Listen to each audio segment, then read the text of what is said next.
अगर आप रिटायर्ड हो गए हैं या आप रिटायर्ड लाइफ बिता रहे हैं तो हो सकता है रिटायर्ड होने से कुछ महीने पहले आपको भी कुछ ऐसा सा ही महसूस हुआ होगा। आपके संगी साथियों को एकाएक आपकी चिंता होने लगी होगी। आपसे वो सवाल पूछते होंगे कि आप बाद में अपना समय कैसे बिताओगे, नौकरी करोगे या नहीं करोगे।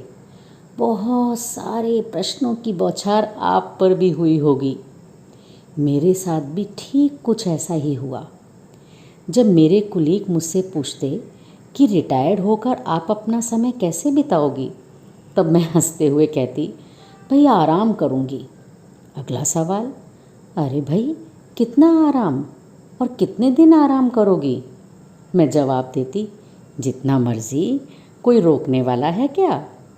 फिर सवाल पूछते, और क्या करोगी। मैं कहती, मूवीज़ देखूँगी। फिर सवाल, कितनी मूवीज़ देखोगी। भाई जितना दिल चाहेगा उतनी मूवीज़ देखूँगी, म्यूज़िक सुनूँगी। फिर सवाल, नहीं आप खाली नहीं बैठ सकती, नौकरी तो ज़रूर करोगी। मैं कहती, अगर कोई नौकरी नज़र में है तो दिला दो ना। पर सवाल तो चलते ही रहते और मुझे इन सब का जवाब देने में बड़ा मज़ा आता। कुछ लोग तो दिन और महीने गिन गिन कर बताने लगे कि बस इतना ही समय रह गया है अब आपका।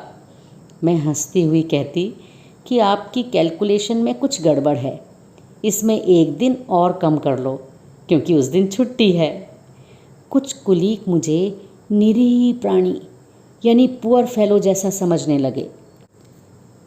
कुछ घनिष्ठ सखियाँ सुंदर रंग बिरंगे पैकेट में उपहार लाने लगीं और साथ साथ फ़ोटो खिंचाने का आग्रह भी करती। कहती, नीरजा मैम स्माइल, और मैं भी स्माइल दे देती। मुझे लगने लगा अब अच्छे दिन आ गए। सबकी आँखों में प्रेम, श्रद्धा और आदर का भाव झलकने लगा।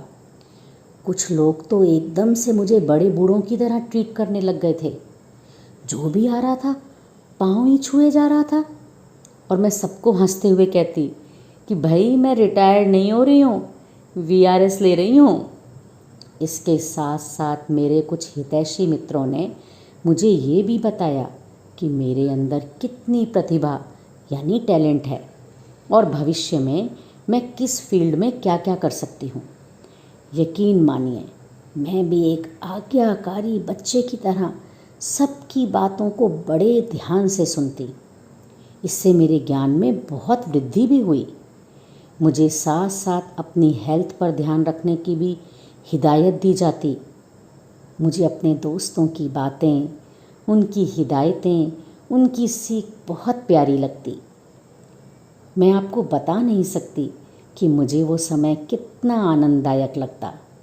मैं अपने आप को सौभाग्यशाली समझती कि सब एक परिवार के सदस्य की तरह मेरा कितना ध्यान रख रहे हैं। मैंने अपने सभी दोस्तों के साथ एक एक पल को पूरी जिंदा दिली के साथ जिया। क्लासेस में भी बच्चों को पूरे जोश के साथ पढ़ाती रही और सोचती रही ये पल नहीं मिलेगा दोबारा। बस पूरे समय यही कोशिश करती रही कि अपना कोई भी काम अधूरा ना छूट जाए। इसलिए शायद जो रिटायरमेंट सिकनेस अक्सर लोगों को हो जाती है वो नहीं हुई। क्या जीने का एक ये भी तरीका हो सकता है कि हम जहाँ हैं, जब तक हैं, तब तक उस मोमेंट को पूरी तरह से एंजॉय करें। भाई जब नौकरी कर रहे हैं तो रिटायरमेंट तो एक दिन होगी ही, तो क्यों ना उसे सहजता से स्वीकार किया जाए। आने वाले नए फेज़ के बदले हुए रूटीन को खुशी से जिया जाए। आप लोगों में से अगर कोई रिटायर हो चुके हैं या होने वाले हैं तो अपने एक्सपीरियंसेस नीचे कमेंट बॉक्स में ज़रूर शेयर करें। क्यों ना ज़िंदगी को नए नज़रिए से देखें।